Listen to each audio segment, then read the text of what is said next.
Rachakonda commissioner పరిధిలో cricket betting ముఠాను పోలీసులు arrest చేశారు.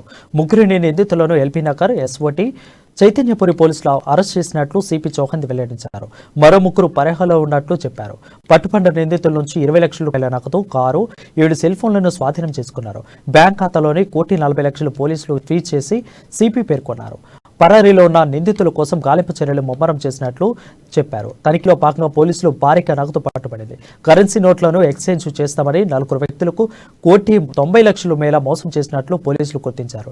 నిందితులను అదుపులోకి తీసుకున్న పోలీసులు కేసు నమోదు చేసుకుని విచారణ జరుపుతున్నారు. మీతో మాట్లాడడానికి ఇవాళ ప్రెస్ మీట్ చేపట్టడం జరిగింది. మీ అందరికి తెలిసిన విషయము, ఐపీఎల్ సీజన్ నడుస్తున్నది. ఐపీఎల్ లో మన హైదరాబాద్ లో కూడా 7 మ్యాచ్లలో 2 మ్యాచ్ అయిపోయినాయి, ఇంకా 5 పోతున్నాయి. కొందరు దుర్మార్గంగా దాంట్లో ఈ క్రికెట్ బ్యాటింగ్ చేసి చాలా మంది దాంట్లో నష్టపోతున్నారు, మోసం చేస్తున్నారు. ప్రజలకి మోసం అవుతుంది. అదే విధంగా పోగొట్టుకున్న వాళ్ళు కుటుంబ ఇబ్బంది పడతారు. అలాంటి అసలు జరగకూడదు. ఆ దృష్టిలో పెట్టుకొని ప్రతి మ్యాచ్ లో కూడా క్రికెట్ బ్యాటింగ్ మీద మరియు